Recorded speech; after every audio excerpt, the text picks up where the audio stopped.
Welcome to TV డబుల్8 తెలుగు. ముందుగా headlines చూద్దాం. జూన్ 4 తర్వాత ఏపీలో దాడులు జరిగే అవకాశం ఉందంటూ నిఘా వర్గాల హెచ్చరిక. ఇప్పటికే పలు జిల్లాల్లో ఉద్రిక్తతలు. జూన్ 4న ఓట్ల లెక్కింపు. జూన్ 19 వరకు పోలీస్ బలగాలు అప్రమత్తంగా ఉండాలంటూ ఇంటెలిజెన్స్ హెచ్చరికలు.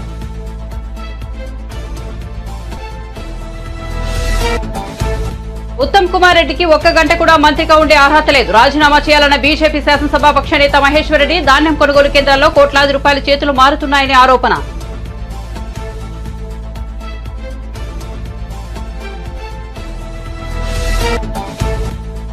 జగన్ మాటలు వైసీపీ శ్రేణులకు ధైర్యాన్ని కలిగించలేకపోయాయన్న ఉమా. సజ్జల ఈ ఉదయం మళ్లీ గ్లోబల్స్ ప్రచారానికి వెళ్లాడు. విమర్శలు. 40 మంది మంత్రుల్లో ఒక్కరు తాము గెలుస్తామని ధైర్యంగా చెప్పడం లేదని ఎద్దేవా.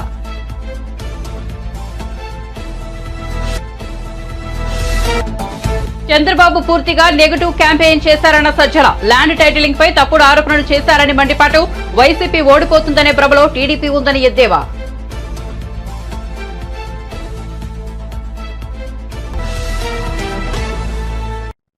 ఇక వార్త వివరాల్లోకి వెళ్తే ఏపీలో ఈసారి ప్రత్యేక పరిస్థితులు నెలకొన్నాయి. పోలింగ్ ముగిసిన తర్వాత కూడా హింసాత్మక ఘటనలు కొనసాగాయి. ఏపీలో ఎన్నికల కోడ్ వచ్చాక మునిపెన్నడూ లేనంతగా పెద్ద సంఖ్యలో పోలీసులు అధికారులపై వేటుపడింది. ఈ నేపథ్యంలో నిఘా వర్గాల నుంచి ఏపీకి హెచ్చరిక జారైంది. జూన్ 4 తర్వాత ఏపీలో దాడులు జరిగే అవకాశం ఉందన్నది ఇంటెలిజెన్స్ హెచ్చరికల సారాంశం. జూన్ 19 వరకు పోలీసులు అప్రమత్తంగా ఉండాలని, అవసరమైతే కేంద్ర బలగాలను మోహరించాలని జిల్లా కలెక్టర్లు, ఎస్పీలకు నిఘా విభాగం నుంచి హెచ్చరికలు అందాయి. ముఖ్యంగా తిరుపతి, పల్నాడు, చిత్తూరు, అనంతపురం, కర్నూలు, కడప జిల్లాలో అప్రమత్తంగా ఉండాలని స్పష్టం చేసింది. ఏపీలో మే 13న ఎన్నికలు జరగగా జూన్ 4న ఓట్ల లెక్కింపు చేపట్టనున్నారు. పోలింగ్ సందర్భంగా చెలరేగిన ఉద్రిక్తతలు ఇప్పటికీ కొనసాగుతుండగా జూన్ 4న ఫలితాల వెల్లడితో పరిస్థితి ఎలా ఉంటుందోనని ఆందోళనలు వ్యక్తమవుతున్నాయి. ఓటమి సరళిని చూసి దాన్ని ప్రజా వ్యతిరేక ఓటు అనుకోవద్దని వైసీపీ ప్రధాన కార్యదర్శి సజ్జల రామకృష్ణారెడ్డి అన్నారు. ఈ ఎన్నికల్లో వైసీపీ విజయంపై పూర్తి విశ్వాసంతో ఉన్నామని, గతంలో కంటే ఈసారి ఎక్కువ సీట్లు వస్తాయని ఆయన ధీమా వ్యక్తం చేశారు. చంద్రబాబు పూర్తిగా నెగిటివ్ క్యాంపెయిన్ చేశారని, ఆయనకే నమ్మకం లేదని అన్నారు. కుప్పంలో కూడా వైసీపీ గెలవబోతోందని చెప్పారు. కుట్రపూరితంగానే కొందరు అధికారులను ఎన్నికల నుంచి తప్పించారని విమర్శించారు. జగన్ చేసిన ప్రచారం ప్రజల్లోకి బలంగా వెళ్లిందని చెప్పారు. ల్యాండ్ టైటిలింగ్ యాక్ట్ పై చంద్రబాబు తప్పుడు ఆరోపణలు చేశారని సజ్జల విమర్శించారు.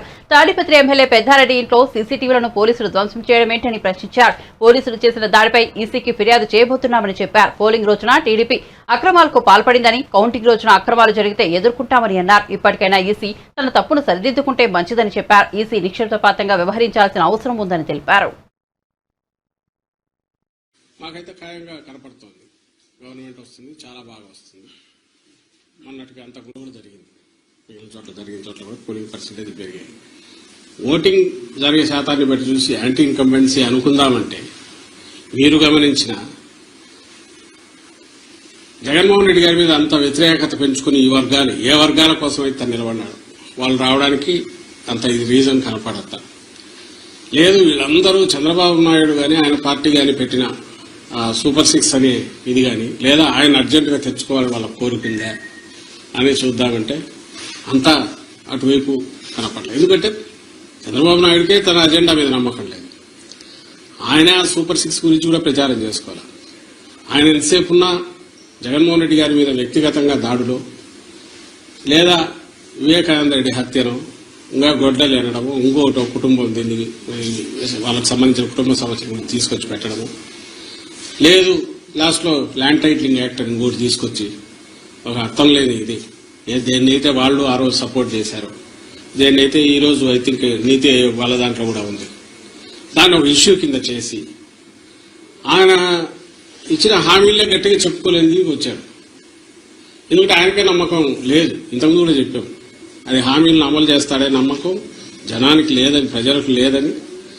అది ఆయనకు అవగాహన ఉంది కాబట్టి అది వదిలేసి కేవలం వైఎస్ఆర్ కాంగ్రెస్ పార్టీని లేదా వైఎస్ఆర్ కాంగ్రెస్ పార్టీ నాయకులను, అందుకంటే ముఖ్యంగా జగన్మోహన్ రెడ్డి గారిని వ్యక్తిగతంగా దూషిస్తూ మొత్తం వాళ్ళ క్యాంపెయిన్ అంతా దాంట్లో నడిచింది. సో ఆ నేపథ్యంలో ప్రజలు ఆయన ఇచ్చిన హామీల మీద నమ్ముకొని వచ్చింటున్నారనడానికి అది కనపడట్లా. ఉంటే ఆయనే చెప్పేవాడు దాని గురించి, వాళ్ళు దాని గురించి మాట్లాడేవాడు. వేరే మా నాయకుడు ఆయన మొత్తం ఒకే థీమ్ మీద మీరు గమనిస్తే ఈ 5 ఏళ్ల పాటు తాను రాష్ట్ర అభివృద్ధికి సంక్షేమం ద్వారా లేదా మొత్తం డీసెంట్రలైజేషన్ ఆఫ్ పరిపాలన సుపరిపాలన అందించడం ద్వారా తాను ఏం చేశాడో ఇవే చెప్పాడు. ఇవి కంటిన్యూ కావాలా అనుకుంటే నన్ను దీవించండి అని అడిగాడు. ఈ థీమ్ బలంగా కంటిన్యూస్ జనంలోకి వెళ్తూ వచ్చింది. మేము ఎప్పుడు చెప్తుండే వాళ్ళం కదా, 87% లబ్ధిదారులు ఏదో ఒక రూపంలో బెనిఫిట్ పొందిన వాళ్ళందరూ అవును ఇది నిజం అనుకున్నారు. కరెక్టే కదా, ఇది కంటిన్యూ అయితే మా బతుకుల్లో ఇంకా మెరుగైన మెలుపు వస్తుంది, మేలు మలుపు వస్తుంది, ఇంకా వెలుగు పెరుగుతుంది, కుటుంబం అభివృద్ధి జరుగుతుంది అని వాళ్ళు నమ్మారు. ఏదైతే హోప్ పెట్టుకున్నామో వాళ్ళు ఓన్ చేసుకున్నారు ఈరోజు. అది కనపడుతుంది. అంటే మా దాంట్లో ఇది క్రిస్టల్ క్లియర్ గా ఒక వ్యాలిడ్ రీజన్ కనపడుతుంది. నాకు టీడీపీ వైపు నుంచి ఒక్క రీజన్ చెప్పండి, మేము మీడియానే అడుగుతున్నాం, ఇదిగో ఈ రీజన్ వల్ల వీళ్ళకి వచ్చి ఉండొచ్చు కదా అని అనుకోవడానికి ఒక్కటి చెప్పండి. ఏపీ ముఖ్యమంత్రి జగన్మోహన్ రెడ్డి విజయవాడ ఐపాక్ కార్యాలయంలో చెప్పిన మాటలేవి వైసీపీ శ్రేణుల ఆత్మవిశ్వాసాన్ని, ధైర్యాన్ని కలిగించలేకపోయాయని టీడీపీ సీనియర్ నేత దేవినేని ఉమా అన్నారు. ఆయన అమరావతిలోని ఎన్టీఆర్ భవన్ వద్ద మీడియా సమావేశంలో మాట్లాడారు. జగన్ మాటలు పనిచేయకపోవడంతో ఉదయం ఆంధ్ర గ్లోబల్ సజ్జల రామకృష్ణారెడ్డి మీడియా ముందుకొచ్చారని పేర్కొన్నారు. నాడు పార్లమెంట్ భవనాన్ని హిట్లర్ ఎలా తగలబెట్టారని ప్రతిపక్షాలపై ఆరోపణలు. ఇప్పుడు గ్లోబల్స్ కూడా పెద్దారెడ్డి ఇంటిపై మేము దాడి చేశామని, మేము సీసీ కెమెరాలు పాల్గొట్టామని అసత్య ప్రచారం చేస్తున్నారని మండిపడ్డారు. ఆంధ్ర గ్లోబల్స్ సజ్జల రామకృష్ణారెడ్డి ప్రజల ముందుకు వచ్చాడు, మీడియా ముందుకు వచ్చాడు. ఆ రోజు పార్లమెంటు భవనం తగలబెట్టుకొని ప్రతిపక్షాల మీద ఆరోపణలు చేసిన హిట్లర్ ఏ విధంగా చేశాడో ఈరోజు గోబెల్స్ కూడా పెద్దారెడ్డి ఇల్లు మేము దాడి చేశామని, మేము సీసీ కెమెరాలు పగలగొట్టామని ఈ అసత్య ప్రచారాన్ని మళ్ళీ లేపుతా ఉన్నాడు. ఇవాళ జగన్మోహన్ రెడ్డి మాటల్ని కేడర్ నమ్మలేదు, కేడర్ కాడిపడేశారు. నాయకులు కార్యకర్తలు మీ మాటలు నమ్మే పరిస్థితిలో లేరు. ఒక చిన్న ఉదాహరణ, ఆర్టీఏ చిత్తూరు మీ పిఎల్ఆర్ ప్రాజెక్ట్స్ వెహికల్ నెంబర్ కూడా చెప్తాను. సజ్జల జగన్మోహన్ రెడ్డి మీ పిఎల్ఆర్ ప్రాజెక్ట్స్ వెహికల్సే AP39U E3857 లండన్ పోతా ఉన్నాడు. పిఎల్ఆర్ కంపెనీ వెహికల్స్ ఏమో బయట రాష్ట్రాలకి, బయట దేశాలకి ఎక్స్పోర్ట్ అయిపోతూ ఉన్నాయి. రెండో పక్క ఎవరన్నా అమ్మించాలని సజ్జల ఇవాళ నువ్వు మళ్ళీ సొల్లు కబుర్లు మొదలుపెట్టావు.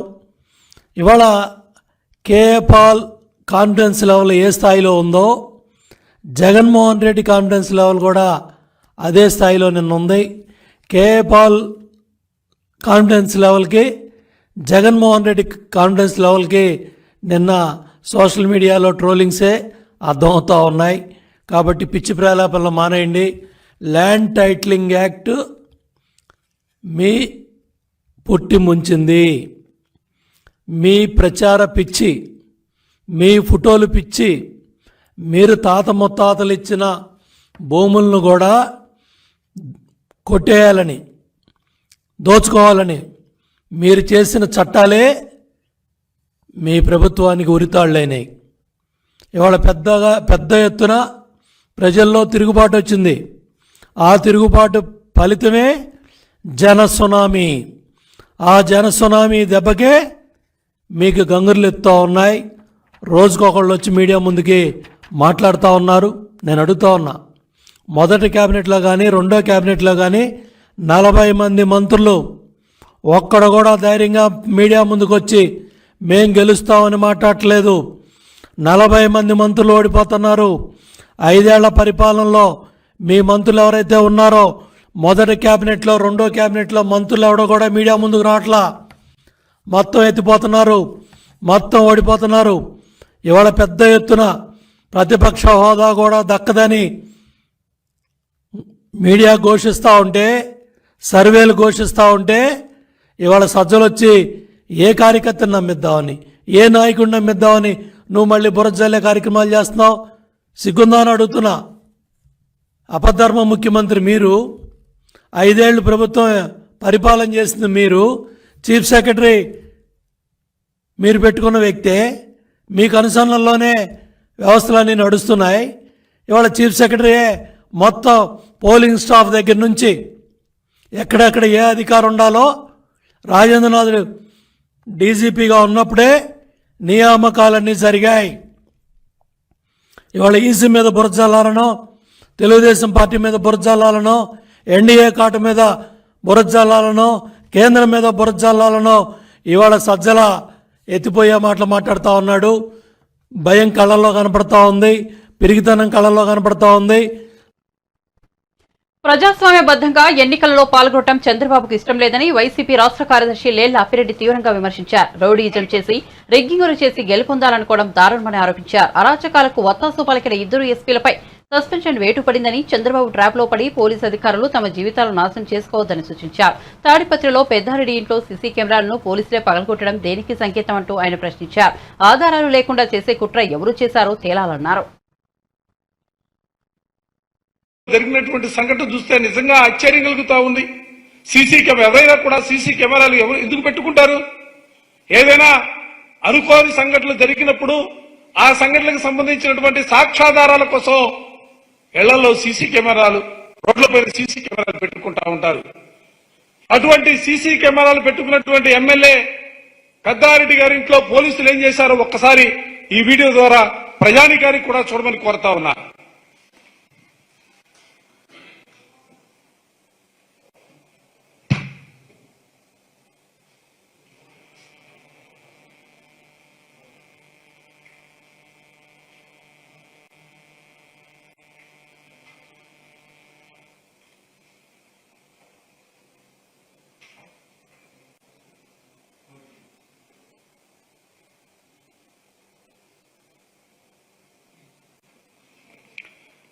సాక్షాత్తు శాసనసభ్యుడిగా ఉన్నటువంటి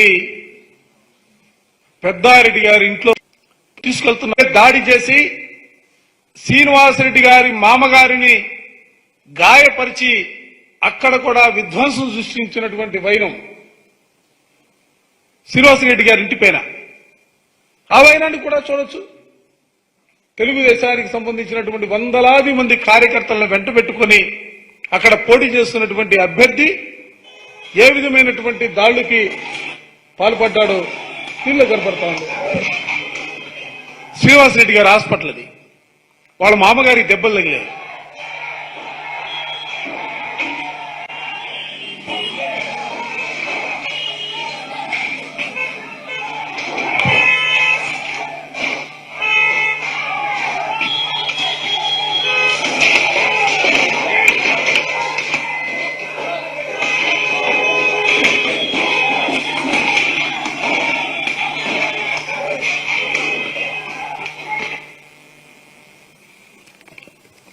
కేతిరెడ్డి పెద్దారెడ్డి గారింట్లో వేకువజామున కార్యక్రమం జరిగితే నరసరావుపేట ఎమ్మెల్యే శ్రీనివాసరెడ్డి గారి హాస్పిటల్ పైన, ఇంటి పైన పట్టపగలు జరిగినటువంటి దాడికి సంబంధించినటువంటి విజువల్స్ మీరు చూశారు. అసలు ఎటుపోతా ఉంది పోలీస్ వ్యవస్థ? ఎవరి ప్రయోజనాల కోసం మీరు పనిచేస్తున్నారో మీరు చదివినటువంటి చదువుకు సంబంధించి ఒక్కసారి ఆలోచించమని చెప్పిన ఈ సందర్భంగా కోరుతా ఉన్నాను. ఏ విధమైనటువంటి ఫలితాలు ఉంటాయో చూశారు. పల్నాడు ఎస్పీ సస్పెండ్ చేశారు, అనంతపురం ఎస్పీని సస్పెండ్ చేశారు, తిరుపతి ఎస్పీని ట్రాన్స్ఫర్ చేశారు. అసలు ఇది ఒక ఎన్నికల్లో జరిగినటువంటి సంఘటనలకు సంబంధించి అధికారులు సస్పెండ్ చేయటం, ట్రాన్స్ఫర్ చేయటం అనేది సిగ్గుగా అనిపించట్లేదా? కేంద్రం నుంచి వచ్చాడు Deepak Mishra, police observer, retired IPS officer. ఆయన కనుసన్నల్లో మొత్తం ఇదంతా కూడా ఆయన కనుసన్నల్లోనే మొత్తం జరిగినటువంటి పరిస్థితులు కూడా నిన్ననే ఎన్నికల కమిషన్ గారికి, గవర్నర్ గారికి అందరికీ కూడా మెమోరియల్ కూడా ఇవ్వడం జరిగింది. ఇవాళ వైఎస్ఆర్ కాంగ్రెస్ పార్టీ కోరుకుంటుంది కానీ ఈ రాష్ట్రంలో ఒక ప్రశాంతమైనటువంటి వాతావరణం ఉండాలని మా ముఖ్యమంత్రి జగన్మోహన్ రెడ్డి గారు ఆశపడతా ఉన్నాడు. ఆ రీతిగానే ఇవాళ రాష్ట్రంలో ఉన్నటువంటి వైఎస్ఆర్ కాంగ్రెస్ పార్టీ శ్రేణులన్నీ కూడా తెలుగుదేశం వారు ఎంత కవ్వించినా, ఎంత దాడులకు పాల్పడినా కూడా మేమందరం కూడా సమన్వయం పాటిస్తా ఉన్నాం.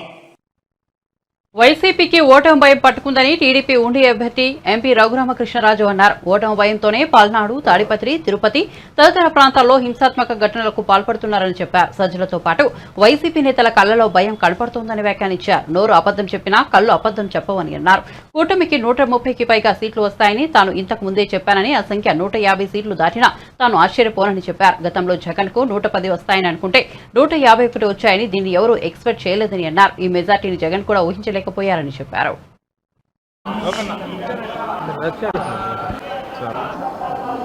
ఎన్నికలు ముగిసిన తర్వాత స్వామివారి దర్శనం కోసం ఈరోజు ఇక్కడికి రావటం జరిగింది. అభిషేక దర్శనం కుటుంబంతో సహా చేసుకోవటం జరిగింది. గతంలో కూడా నేను ఇప్పుడు నామినేషన్ వేసిన వెంటనే ఆ తర్వాత ఎలక్షన్ అయిన తర్వాత స్వామివారి భక్తుడిగా ఇప్పుడు నేను వారి దర్శనం చేసుకోవటం నాకు అదొక రెగ్యులర్ చర్య. ఈ సందర్భంగా ఆంధ్రప్రదేశ్ రాష్ట్రానికి మంచి రోజులు రావాలని గౌరవనీయులు నారా చంద్రబాబు నాయుడు గారు ముఖ్యమంత్రిగా ప్రమాణ స్వీకారం చేసి ప్రజల కష్టాలన్నీ తొలగి మంచి చక్కటి వెల్ఫేర్తో పాటు అద్భుతమైన అభివృద్ధి దిశగా ఆంధ్రప్రదేశ్ పయనించాలని మనస్ఫూర్తిగా స్వామివారిని వేడుకోవటం జరిగింది. గుళ్ళు అవసరం మాకు 125 నుంచి మినిమమ్ 150 టచ్ అవ్వచ్చు. ఉన్నాయి 170 సీట్లు కాబట్టి జగన్కి 25 నుంచి ఒక 40 వరకు రావచ్చు అని నేను ఖచ్చితంగా చెప్పగలను. నా మాట నిజం అవుతుందా, జగన్ మాట నిజం అవుతుందా 4వ తారీఖు మధ్యాహ్నానికి మీకు అర్థమవుతుంది. ఖచ్చితంగా నా మాటే నిజం అవుతుంది. ఎందుకంటే స్వామి సన్నిధిలో నేను చెప్తున్నా, స్వామి సన్నిధిలో అతను చెప్పలేడు.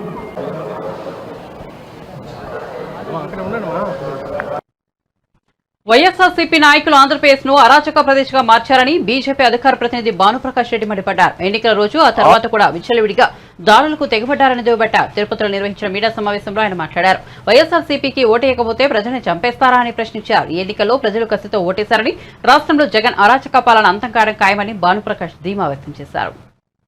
ఆంధ్రప్రదేశ్ లో అంబేద్కర్ గారి రాజ్యాంగం పనిచేస్తుందా అని చెప్పి భారతీయ జనతా పార్టీ ప్రశ్నిస్తా ఉంది. ప్రశాంతంగా జరగాల్సినటువంటి ఎన్నికలు దొంగ ఓట్లతో, కరెన్సీ నోట్ల పంపకాలతో మొదలైనటువంటి ఎన్నికలు మరుసటి రోజు ఓటేసిన పాపానికి అధికార పార్టీ నాయకుల ఆగడాలు, అధికార పార్టీ నాయకుల దౌర్జన్యాలు మనగాని గమనించినట్టయితే మన ఆంధ్రప్రదేశ్లో ఉన్నామా, అరాచక ప్రదేశ్లో ఉన్నామా అని చెప్పి ప్రశ్నిస్తున్నాం. మేము మీకు ఓటేయకపోతే ఇళ్లలోకి వెళ్ళి దాడి చేస్తారా? మీకు ఓటేయకపోతే పెట్రోల్ బాంబులతో దాడి చేస్తారా? మీకు ఓటేయకపోతే వాహనాలు తగలబెడతారా? మీకు ఓటేయకపోతే ఇళ్లలోకి దూరి మహిళలను కూడా చూడకుండా నిన్న విశాఖపట్నంలో గర్భవతి వారిని తనడం జరిగింది. అయ్యా లైన్లో రాయ ఎమ్మెల్యే గారు అంటే తెనాలిలో ఓటర్ని పట్టుకొని కొట్టడం ఎంతవరకు సమంజసం చెప్పండి? అంటే ఏం చేయాలనుకుంటున్నారు మీరు ఆంధ్రప్రదేశ్ని? 5 సంవత్సరాలు మీరు చేసింది చాలదా? తృప్తి లేదా మీకు? ఎన్నికల రోజు దౌర్జన్యం, ఎన్నికలు అయినాక దౌర్జన్యం. 4వ తేదీ వరకే మీ కథంతా. జూన్ 4వ తేదీ ఆంధ్రప్రదేశ్ రాష్ట్ర ప్రజలు ఆంధ్రప్రదేశ్లో అధికార మార్పిడిని అనుగుణంగా తీర్పు ఇవ్వడం జరిగింది. ఇంత కసితో ప్రజలు ఒక ప్రభుత్వాన్ని దింపాలి అని చెప్పి ఓటేసినటువంటి సందర్భం నేను మొన్ననే చూడడం జరిగింది. ప్రజలకు రక్షణ కల్పించాల్సినటువంటి పోలీసుల మీద అధికార పార్టీ నాయకులు దౌర్జన్యం. తిరుపతిలో ఆ గన్మెన్ మీద ఈ సమిటితో దాడి చేయడం జరిగింది. రక్తగాయాలైన రావడం జరిగింది. పొరబాటున అది తలకు తగిలింటే ఈరోజు పరిస్థితి ఏం చెప్పండి? అంటే మీరు ఉద్దేశపూర్వకంగా ప్రీ ప్లాన్డ్గా వచ్చారని చెప్పి అర్థమైపోతా ఉంది. ఎస్పీని సస్పెండ్ చేశారు నిన్న, కొందరు పోలీస్ అధికారిని సస్పెండ్ చేశారు. అధికారుల మీద చర్యలు తీసుకున్నారే, రాష్ట్రం మొత్తం మీద అధికార పార్టీ నాయకుల మీద ఎందుకు మీరు ఇంకా చర్యలు తీసుకోలేదు? చెంప చెల్లుమనిపించినటువంటి ఆ ఎమ్మెల్యేని అరెస్ట్ చేయండి. దీని వెనకాల కుట్రదారులు, సూత్రధారులు వెనకాలుండి ముందుకు పంపించినటువంటి రాజకీయ నాయకులు వాళ్ళని అరెస్ట్ చేయండి. వరుస సంఘటనలు జరుగుతున్నాయంటే ఇది పూర్తిగా పోలీస్ అధికారుల వైఫల్యంగా మేము భావిస్తున్నాం. ఇదే అధికార పార్టీ నాయకులు నిన్న ఆయన అంబటి రాంబాబు గారు అబద్ధాలకి కేర్ ఆఫ్ అడ్రస్. ఆయన నోరు తెరిస్తే అబద్ధాలు. ఆయన అంటాడు ఇంకో కూటమి గెలిచింది అని. ఏంది అంబటి గారు మీరు మాట్లాడేది? మీ భుజాన్ని మోసినందుకు, మీ పార్టీని మోసినందుకు ఈరోజు అధికారులు బలైపోయారు. ఈరోజు మళ్ళా దాన్ని మాకు ప్రతిపక్షాలకు మసిపూస్తారు. మిమ్మల్ని తార డబ్బాలు ముంచేశారు ఆంధ్రప్రదేశ్ ప్రజలు. ప్రశాంతంగా ఉండాల్సినటువంటి ఆంధ్రప్రదేశ్ని అగ్నిగుండంగా చేసేశారు అధికార పార్టీ వాళ్ళు. ఎవరిని స్పేర్ చేసే ప్రసక్తే లేదు. ఐపాక్ మాటలు సీఎం నమ్మారు. వాళ్ళు చెప్పింది ఏమంటే వైసీపీ ప్యాక్ అయిపోయింది, ఆంధ్రప్రదేశ్లో ఎన్డీఏ అధికారంలోకి రాబోతా ఉంది, ఎన్డీఏ మిత్రపక్షాలు అధికారంలోకి రాబోతున్నాము, ఇది ప్రజా తీర్పు. ఐప్యాక్ ఏందండి, దాని మాటలు ఎవరు నమ్మరు అంతే. ఇటీవల ముగిసిన సార్వత్రిక ఎన్నికలపై టీడీపీ సీనియర్ నేత మాజీ మంత్రి ఆనం రామనారాయణ రెడ్డి సంచలన వ్యాఖ్యలు చేశారు. నెల్లూరు జిల్లా అధికారుల్లో చాలా మంది తమకు సహకరించలేదని ఆరోపించారు. జిల్లా యంత్రాంగం మొత్తం అధికార పార్టీకే కొమ్ము కాసిందని పేర్కొన్నారు. జిల్లాలోని మర్రిపాడు మండలం సమస్యాత్మకమైనదని, అక్కడ నాటు బాంబులు విసురుతున్నారని పేర్కొన్నారు. ఇక్కడ సమస్యాత్మకమైన 10 బూతుల వివరాలను ఎన్నికల కమిషన్ కు, ఆర్ఓకు, కలెక్టర్, ఎస్పీకి అందించినా ఆయా బూతుల వద్ద ఆర్ముడు పోలీసులను పెట్టలేదని ఓ మహిళా కానిస్టేబుల్ ఎన్సీసీ క్యాడెట్ పెట్టి ఊరుకున్నారని తెలిపారు. దీన్ని బట్టి అధికార యంత్రాంగం ఎవరికి సహకరించిందో తెలుసుకోవచ్చని తెలిపారు. నెల్లూరు పార్లమెంట్ ఇన్ఛార్జ్ అయినటువంటి మాజీ మేయర్ శ్రీ అబ్దుల్ అజీజ్ గారికి, అలాగే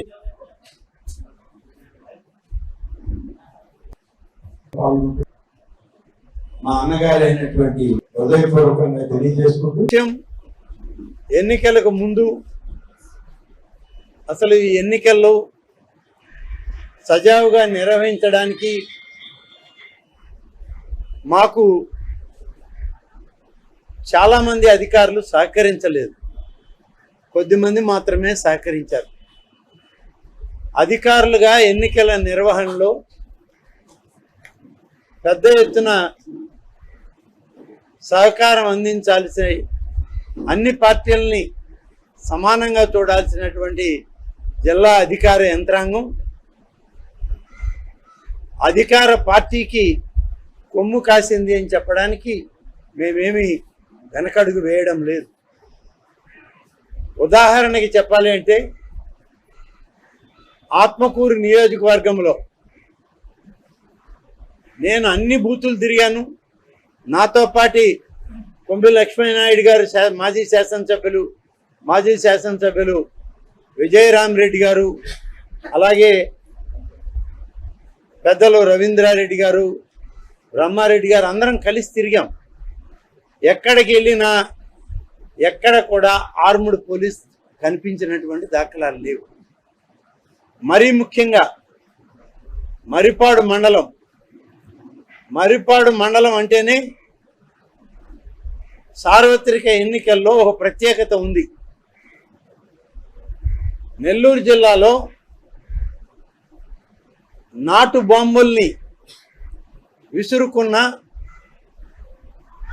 ప్రజల్ని భయభ్రాంతుల్ని చేసిన పరిస్థితి ఈ జిల్లాలో మొదలైంది. కొద్ది కాలం నడిచింది. కేవలం గతంలో ఉదయగిరి నియోజకవర్గంలో ఉన్న మర్రిపాడు మండలం, ఉదయగిరి ప్రాంతాల్లోనే జరిగింది. దాదాపుగా బూత్ నెంబర్ 1 నుంచి 10 వరకు నాకు ఎన్నికల సరళిని గమనిస్తూ మేము పోయేటప్పుడు మర్రిపాడు మండలానికి సంబంధించినటువంటి మా నాయకుడు బ్రహ్మారెడ్డి గారు మాకు ఫోన్ చేసి చెప్పడం జరిగింది. 1 నుంచి 10 వరకు క్రిటికల్ బూత్స్ అని లిస్ట్ ఇచ్చాము.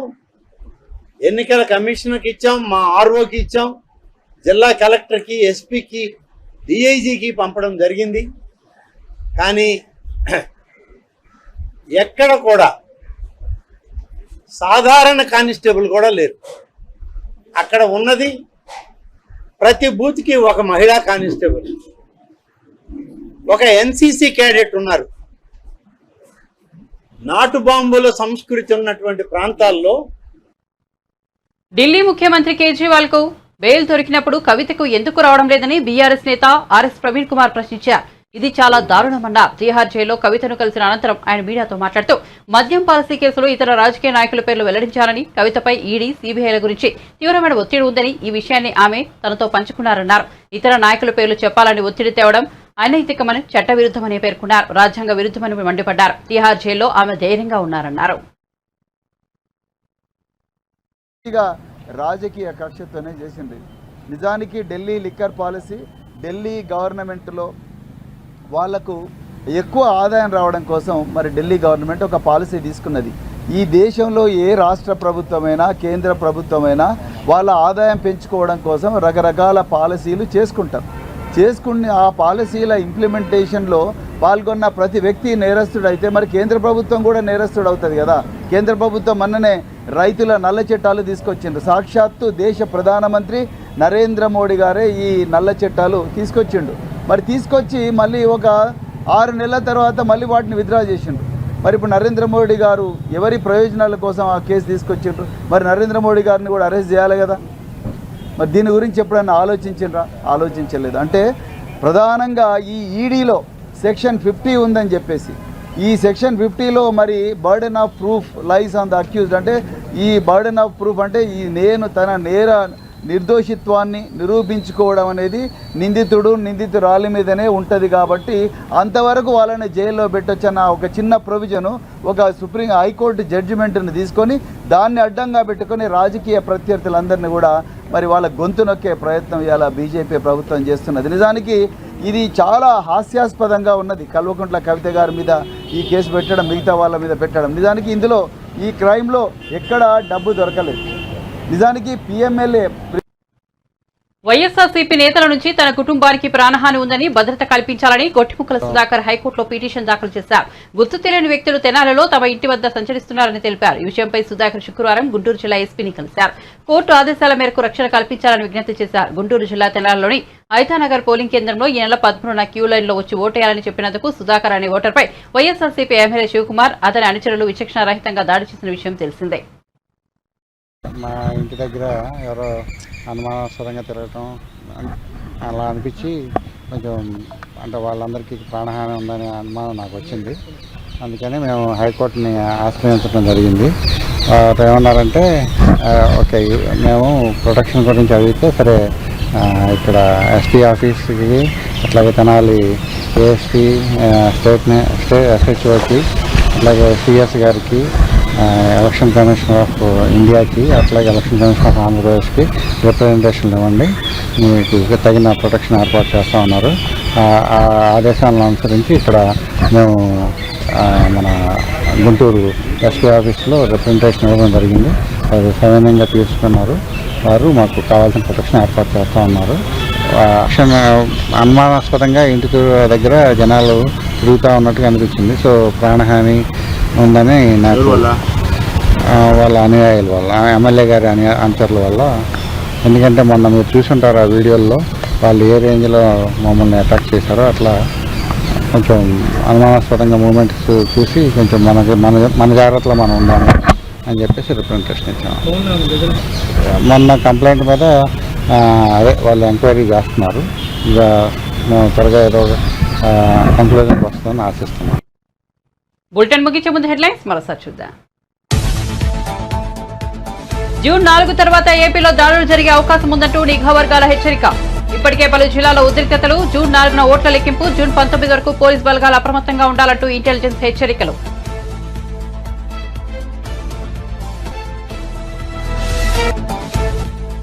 ఉత్తమ్ కుమార్ రెడ్డికి 1 గంట కూడా మంత్రిగా ఉండే అర్హత లేదు. రాజీనామా చేయాలన్న బీజేపీ శాసనసభ పక్ష నేత మహేశ్వర్ రెడ్డి. ధాన్యం కొనుగోలు కేంద్రాల్లో కోట్లాది రూపాయల చేతులు మారుతున్నాయని ఆరోపణ.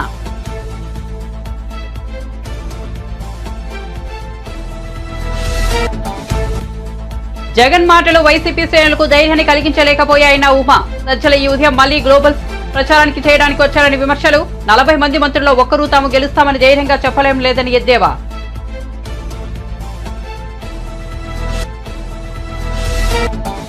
చంద్రబాబు పూర్తిగా నెగిటివ్ క్యాంపెయిన్ చేశారన్న సజ్జల. ల్యాండ్ టైటిలింగ్ పై తప్పుడు ఆరోపణలు చేశారని మండిపాటు. వైసీపీ ఓడిపోతుందనే భ్రమలో టీడీపీ ఉందని ఎద్దేవా.